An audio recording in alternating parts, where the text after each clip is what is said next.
Ce programme vous est offert par Illico Cash.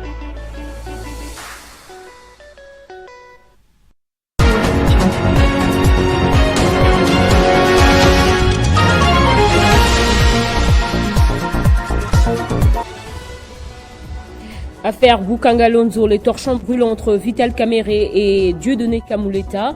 Après lui avoir demandé de ne pas s'ingérer dans un procès en cours, le président de l'Assemblée nationale a recadré le président de la Cour constitutionnelle en l'invitant de respecter l'immunité parlementaire de Matata Ponyo.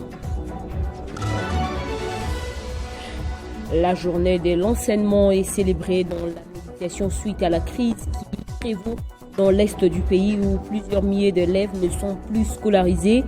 Dans ce journal, vous suivrez le message de la ministre de l'Enseignement. Les 100 premiers jours de Donald Trump à la Maison-Blanche ont été marqués par plusieurs décisions radicales que le président américain juge cruciales pour les États-Unis.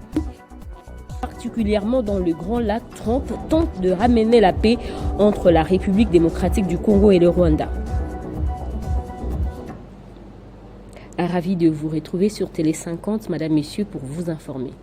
La journée nationale de l'enseignement est célébrée ce 30 avril dans une attitude de méditation suite à la crise sécuritaire qui sévit dans l'est du pays où de millions d'élèves sont privés de leur droit à l'éducation. Cette année, le thème retenu est éduquer pour transformer, former pour bâtir. Dans son message, la ministre d'État en charge de l'éducation nationale s'est réjouie de l'élargissement de l'accès à l'éducation grâce à la politique de gratuité de l'enseignement, reconnaissant que de nombreux défis restent encore à relever.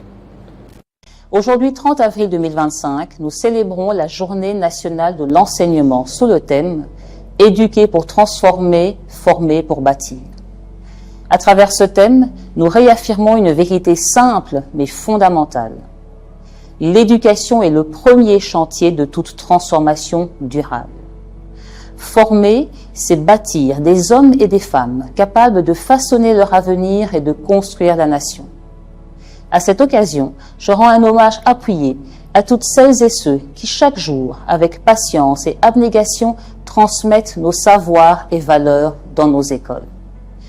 Nos enseignants, nos chefs d'établissement, nos inspecteurs, nos cadres administratifs portent l'espérance de la République.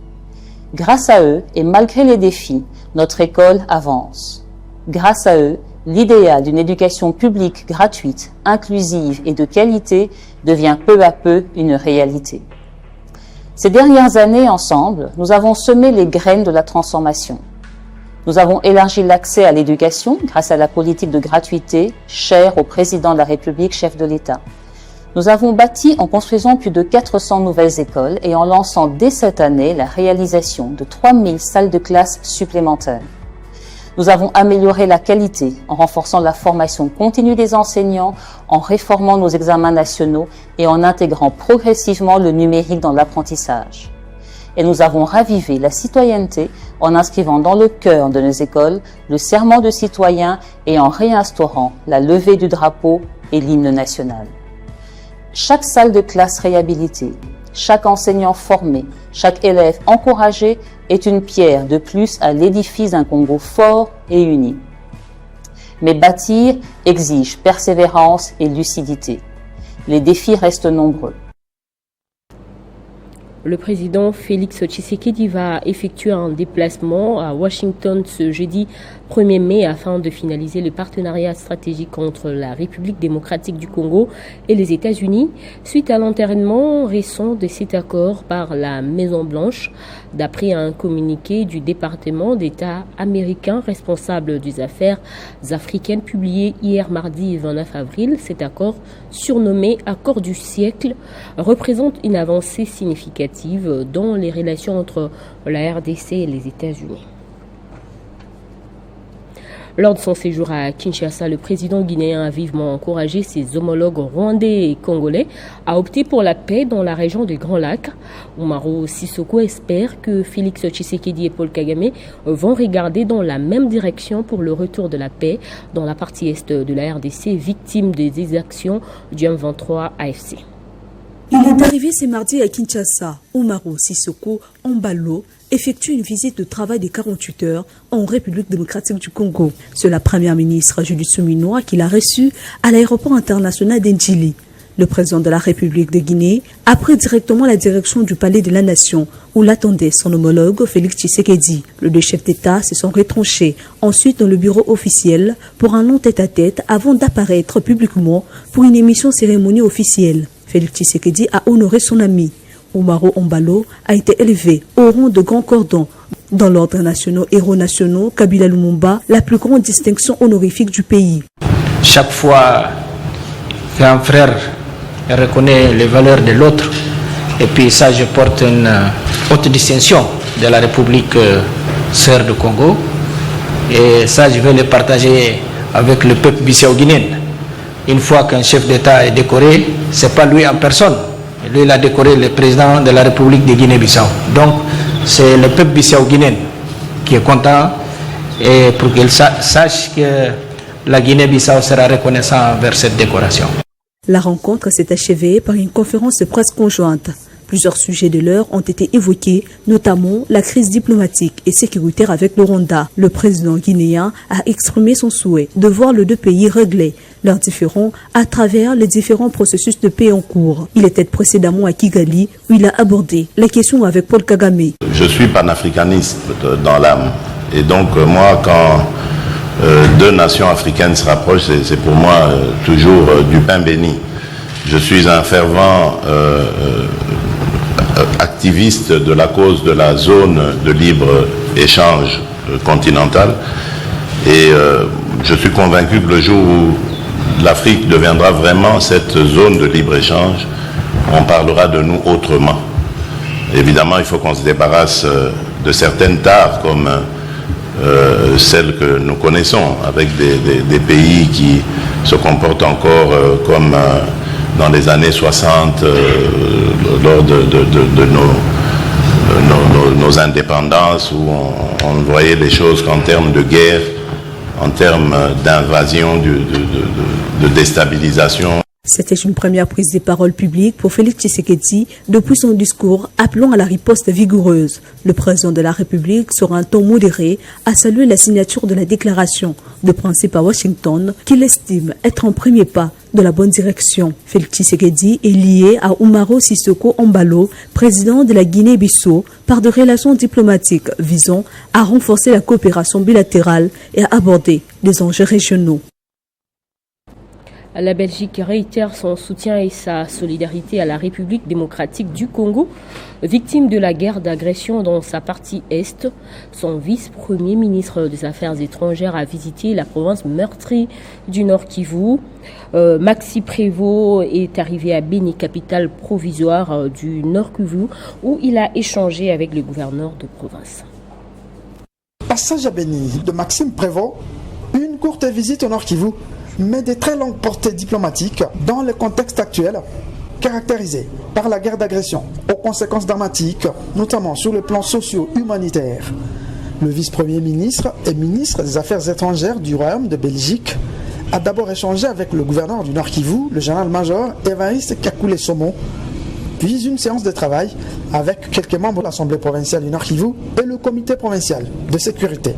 Je voulais à tout prix que, étant de passage en République démocratique du Congo, mais que je puisse aussi être également présent à l'est du Congo, au plus proche de la population et des autorités qui sont confrontées aux actes de violence depuis de trop nombreux mois et années, avec une population qui vit des exactions chaque jour qui sont dramatiques, qui sont inqualifiables, mais qui ne sont surtout pas tolérables. La coopération entre la Belgique et la République démocratique du Congo est au bon fixe, ce qui justifie aussi la prise de position du Royaume en faveur de la RDC, notre autorité provinciale. Nous remercions le vice-premier ministre d'être venu en ami du Congo, comme toujours, à notre chevet, pour nous accompagner dans ces moments difficiles.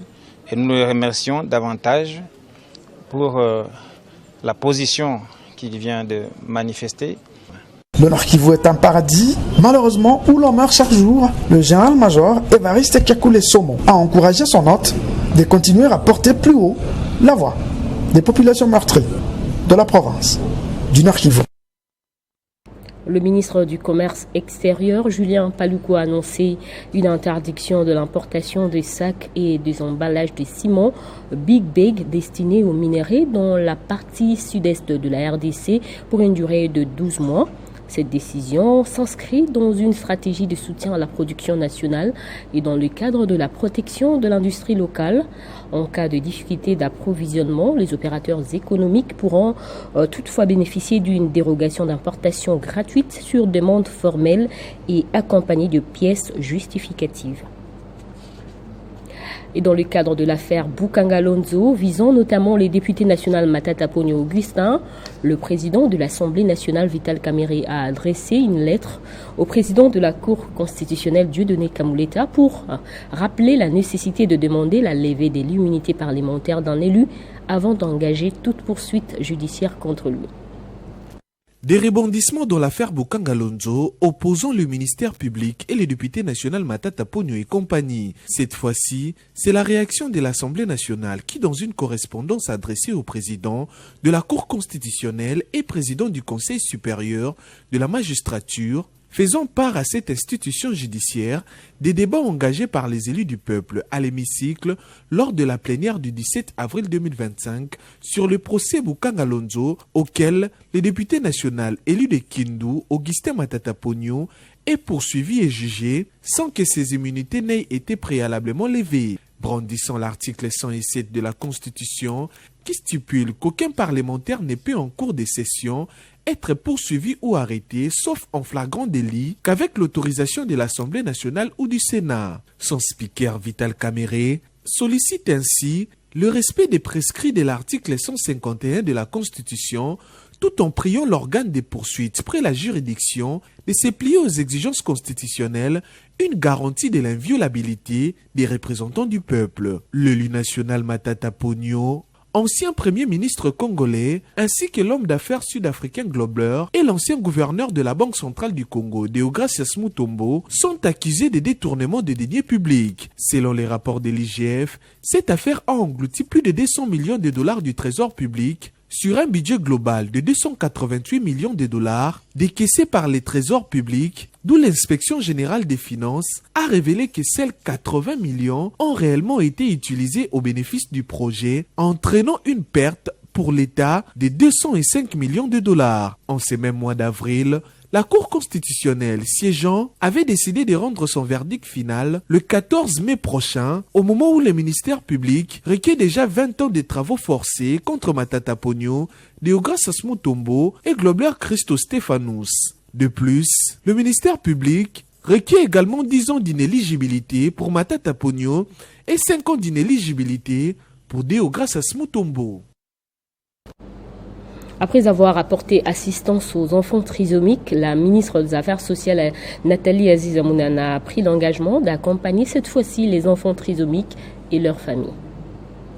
21 mars 2025, lors de la journée mondiale de la trisomie 21, la ministre des Affaires sociales, Action humanitaire et solidarité nationale, Nathalie Aziza Mounana, s'est rendue au village Bondeko pour célébrer l'amour avec les trisomiques. Sur place, elle a échangé avec les enfants trisomiques, parmi lesquels Maxime Djoboke, orphelin de mère, sans abri, sans emploi, découvrant en lui toutes les capacités physiques, morales, intellectuelles et d'autres potentialités pouvant faire de Maxime un homme accompli. Touchée dans son amour propre, Nathalie Aziza Mounana a pris l'engagement de transformer la vie de Maxime en lui dotant d'un emploi au ministère des Affaires sociales, d'un toit décent pour sa survie. Live. Je vais te recevoir à mon cabinet. Et ce lundi 28 avril 2025, l'ambassadrice humanitaire Liliane Temuningoy, accompagnée de Maxime Djoboke, est venue saluer le geste posé par la ministre des Affaires sociales, Nathalie Aziza Mounana. Aujourd'hui, c'est vraiment la première fois dans le monde que je vois un ministère qui accepte d'engager un jeune homme trisomie 21. Je ne sais comment remercier son Excellence, Madame Nathalie Aziza Mounana, parce que c'est un pas en avant pour ses enfants. Si elle l'a fait parce qu'elle est une maman, elle est sociale, elle est humanitaire. Maxime Djoboké remercie également le chef de l'État, Félix-Antoine Tshisekedi, d'avoir porté son choix sur Nathalie Aziza Mounana en tant que ministre des Affaires sociales. Merci Papa Félix Tshisekedi. Merci ndetu bonani na Mama Aziza Mounana. Ye mutu asalinga pona zala boye, pour alukelanga musala, ye mutu alatisinga boye. Nakana gite mutu o yakosalisanga kupesanga ndako. Namona kiete. Merci pona musala na ye.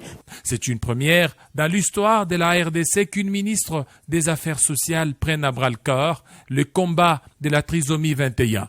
Nathalie Aziza Mounana ne compte pas s'arrêter sur un seul cas de Maxime. Plusieurs actions dans ce sens sont entreprises dans la prise en charge des trisomiques 21.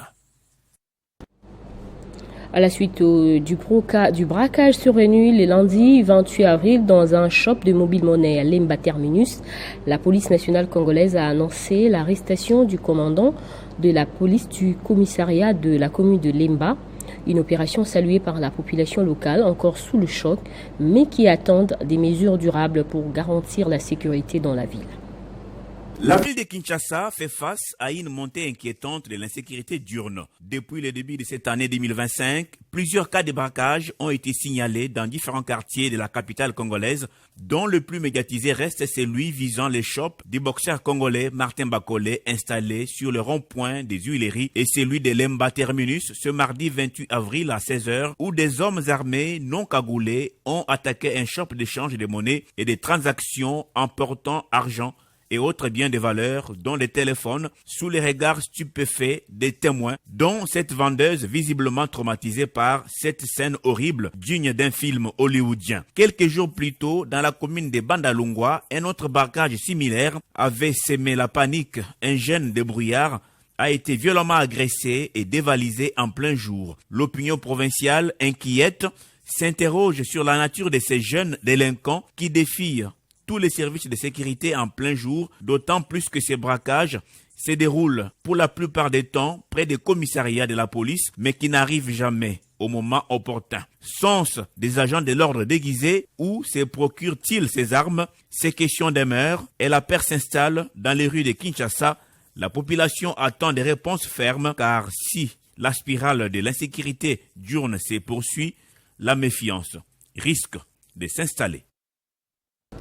En sport, l'association sportive V-Club a empoché ses 3 premiers points dans la phase de play-off en battant petitement hier Sa Majesté Sangabalende au stade Tata Raphaël. Le championnat va se poursuivre ce mercredi avec 2 duels à Lubumbashi. Le FC Saint-Éloi Lupopo accordera son hospitalité à l'AS Maniema Union de Kindu et à Kinshasa Mazembe sera reçu par les Aigles du Congo. Les 2 matchs opposent les équipes qui sont en tête du classement avec 6 points chacune. Revenons sur le match les Aigles du Congo contre tout-puissant Mazembe pour écouter les coachs des 2 équipes en conférence de presse d'avant-match. On joue Mazembe, détenteur du titre. Vous me demandez de savoir dans quel état d'esprit on va jouer ce match, mais on va jouer ce match dans le même état d'esprit qu'on joue tout le match. Donc, comme on ne cesse de le répéter, de le ressasser dans toutes nos interviews, les 3 points, ça ne dépend pas des équipes qui est en face, Mazembe ou un autre, c'est les 3 points. Donc nous, chaque fois, on vient chercher les 3 points. Et quand le match commence, on essaie de voir comment on est en mesure de prendre les 3 points. On analyse après le match. Donc pour nous, c'est un match comme les autres. Nous, on prend match par match. On en a déjà joué 2. Ça, c'est le 3e. On le prendra comme ça et on le jouera. Donc il n'y a aucun souci pour ça. Donc, c'est pas ici l'endroit où nous allons dévoiler notre stratégie pour jouer contre Mazembe, c'est qu'il est sûr.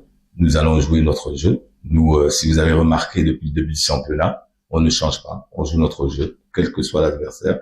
Quand Mazembe se déplace à Kinshasa, c'est toujours des gros matchs. L'adversaire en face a envie d'en découdre et a envie de sortir le meilleur d'eux-mêmes et a envie tout simplement de nous battre. À nous maintenant de faire le match qu'il faut pour les déranger aussi, parce que je pense qu'on a des atouts pour déranger n'importe quelle équipe. Et il faudrait qu'on soit à notre meilleur niveau, ce qu'on n'a pas été sur le dernier match.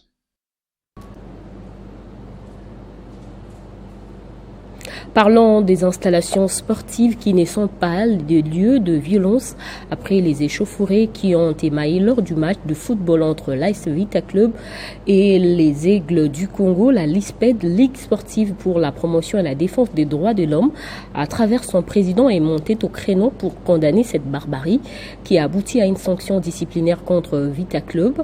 On écoute Alain Makengo au micro de Nathalie Yoko. Par rapport d'abord aux actes que les supporters ont perpétré lors du match entre l'ASV Club et les Aigles du Congo, la première réaction pour la LISPED, toujours on l'avait fait, c'est de condamner avec la dernière énergie ce genre de comportement inhumain, dégradant, ça c'est le barbarisme hors pair. Et je crois que même son Excellence, Monsieur le ministre de Sport et Loisirs, M. Didier Budingo, avait aussi lancé un communiqué pour appeler effectivement les supporters à un bon comportement et les organisateurs à pouvoir mettre des équipes dans de bonnes conditions pour venir à ces championnats. Au-delà de tout ce qu'il y a comme faille, tout ce qu'il y a comme problème d'arbitrage, tout ce qu'il y a comme problème d'organisation, je crois que ces comportements que nous avons vus, c'est un comportement qui ne peut pas élire au domicile dans le milieu du sport. Il faut être tolérant. Il faut qu'il y ait cet esprit de fair play demeure permanent au niveau des installations sportives. Non, on ne peut pas boycotter les sanctions de la LINAFOOT de la manière dont ils le font. Il y a des voies de recours. Je crois que lorsque la LINAFOOT prend des sanctions, c'est à un niveau où il a pris la décision, mais il y a les instances supérieures où on peut aller se plaindre. C'est pas en montrant des biceps, mais en se faisant la justice qu'on doit trouver la solution. La LINAFOOT a mis en application ces règlements. L'exploit cette axe, la loi est dure, mais c'est la loi. Donc ce que nous recommandons à tout le monde, aux officiels, aux supporters, à ceux-là qui arbitrent le match, dont les arbitres, donc tous les acteurs du sport, de comprendre effectivement quel est l'objectif que nous poursuivons lorsque nous venons au stade. C'est de conscientiser nos supporters à un esprit de faire paix dans les violences. Je crois qu'avec le ministère, on va demander avec la proposition au niveau du ministère de faire des campagnes de haute envergure pour effectivement conscientiser la masse sportive par rapport aux valeurs sportives que nous avons besoin au niveau des associations. En international, cela fait 100 jours depuis que Donald Trump a regagné la Maison-Blanche, un retour marqué par des décisions radicales, notamment en matière de politique étrangère. Parmi les mesures les plus fermes, la fermeture de plusieurs agences d'aide et d'ambassades américaines en Afrique, dans le cadre d'une vaste réduction des dépenses de l'État, mais aussi l'implication du président américain dans la crise qui sévit dans l'Est de la République démocratique du Congo. 100 jours après son investiture, Donald Trump poursuit sa politique de rigueur budgétaire. Un projet de décret prévoit la fermeture d'une trentaine d'ambassades et consulats dans le monde, dont une majorité en Afrique. Objectif affiché, réduire les dépenses inutiles du département d'État, une décision qui suscite inquiétude et critique sur le continent. Un mois après son investiture, l'actuel locataire de la Maison-Blanche avait signé un décret suspendant l'agence d'aide américaine USAID, une agence très importante pour la plupart des pays africains. Quelques semaines après, la radio américaine VOA, qui dispose de plusieurs stations en Afrique, a aussi été suspendue, ce qui a entraîné une augmentation du taux de chômage sur le continent. Les actions de Donald Trump en Afrique deviennent de plus en plus visibles et c'est dans la région des Grands Lacs que sa stratégie s'affirme avec plus de clarté. Les choses se sont accélérées ces dernières semaines avec notamment la visite à Kinshasa début avril de son envoyé spécial pour l'Afrique, qui a été reçu par le président Félix-Antoine Tshisekedi le 3 avril 2025 à la Cité de l'Union africaine à Kinshasa. C'est dans ce contexte qu'est intervenue la signature d'une déclaration de principe entre la RDC et le Rwanda à Washington sous la médiation américaine. Les 100 jours de Donald Trump ont aussi été marqués par des vives tensions entre son pays et l'Afrique du Sud au sujet de la question épineuse de la discrimination raciale. Les deux présidents, à savoir le Sud-Africain Cyril Ramaphosa et l'Américain Donald Trump, se sont lancés ces derniers jours dans une escalade verbale sans précédent qui a fait le tour de la toile. Place au rappel des titres. Affaire Boukangalonzo, les torchons brûlent entre Vital Kamerhe et Dieudonné Kamuleta. Après lui avoir demandé de ne pas s'ingérer dans un procès en cours, le président de l'Assemblée nationale a recadré le président de la Cour constitutionnelle en l'invitant de respecter l'immunité parlementaire de Matata Ponyo. La journée de l'enseignement est célébrée dans la méditation aujourd'hui suite à la crise qui prévaut dans l'Est où plusieurs milliers d'élèves ne sont plus scolarisés. Dans ce journal, vous avez suivi les messages de la ministre de l'Enseignement. Les 100 premiers jours de Donald Trump à la Maison-Blanche ont été marqués par plusieurs décisions radicales que le président américain juge cruciales pour les États-Unis. En Afrique, particulièrement dans les Grands Lacs, Trump tente de ramener la paix entre la République démocratique du Congo et le Rwanda. On va dans un instant prendre la revue de presse.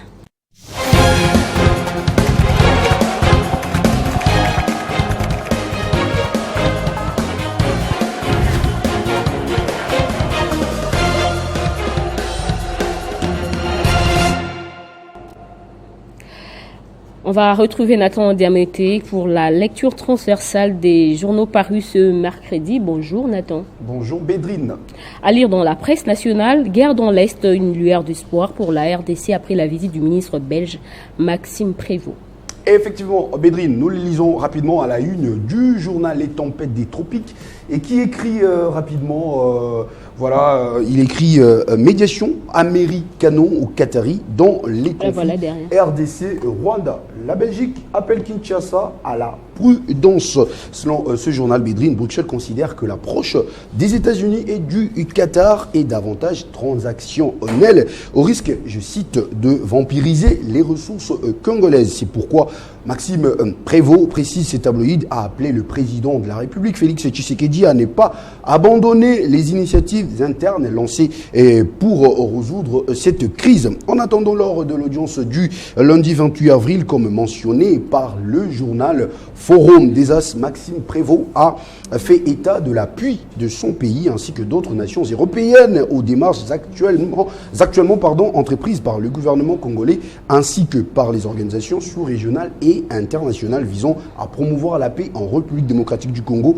Les sites d'actualité en ligne wise.cd pour sa part met l'accent sur le fait que le VPM belge a ouvertement discuté de sa récente visite à Kampala en Ouganda et à Bujumbura au Burundi et qui témoigne selon lui de l'intérêt de la Belgique pour une stratégie régionale unifiée dans la résolution des crises au-delà des sujets liés au processus de paix. Cet article souligne également que les climats des affaires et la nécessité d'assurer un environnement économique attractif et sûr pour les investisseurs ainsi que pour les entreprises belges opérant en RDC ont été d'ailleurs abordés lors des discussions entre le président Tshisekedi et le vice-premier ministre belge des Affaires étrangères, Maxime Prévost.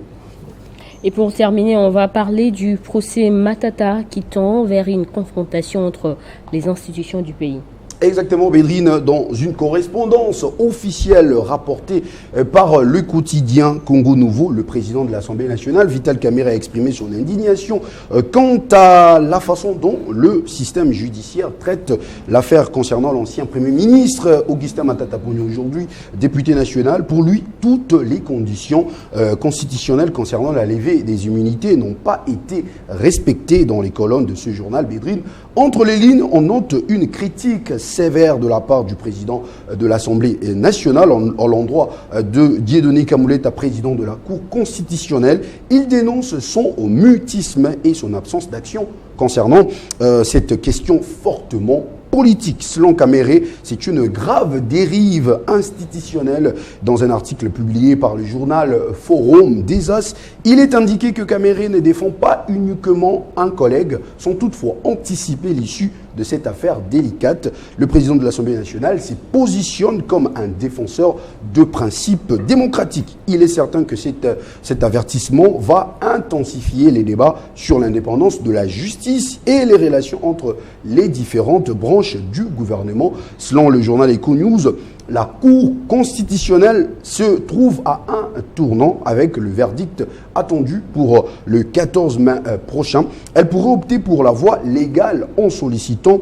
l'abrogation des humilités de Matata Ponyo, ce qui retarderait le jugement tout en calmant les tensions institutionnelles. Elle doit soit maintenir sa position au risque d'une confrontation ouverte avec le Parlement, voire d'une motion de défiance à l'encontre du procureur général.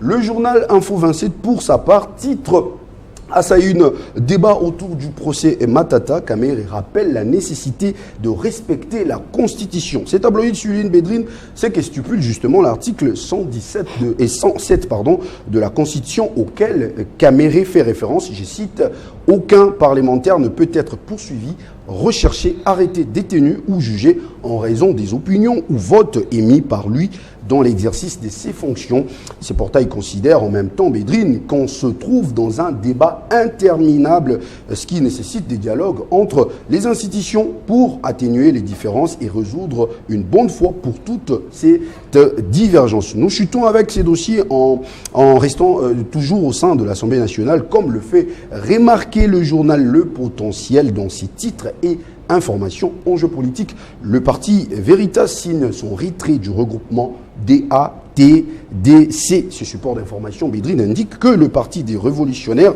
panafricains Veritas RDC a déclaré que son retrait officiel de l'alliance DA/TDC est effectif depuis le lundi 28 avril 2025, souhaitant ainsi préserver son autonomie politique et ses principes essentiels, comme l'annonce leur président national Badibanga Ngindu Jean Bosco dans les pages de ses quotidiens. Veritas RDC, un parti axé sur le valeur et principe, ne peut rester associé à une coalition où sa dignité et son avenir politique sont continuellement compromis. C'est cette raison qui motive leur séparation définitive du regroupement politique de A/TDC. Voilà qui met fin à notre revue de presse de ce mercredi.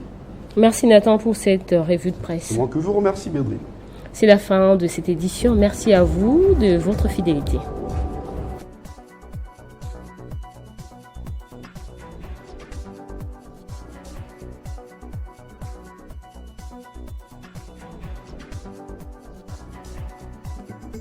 Retrouvez toute l'actualité en continu sur www.tele50.cd.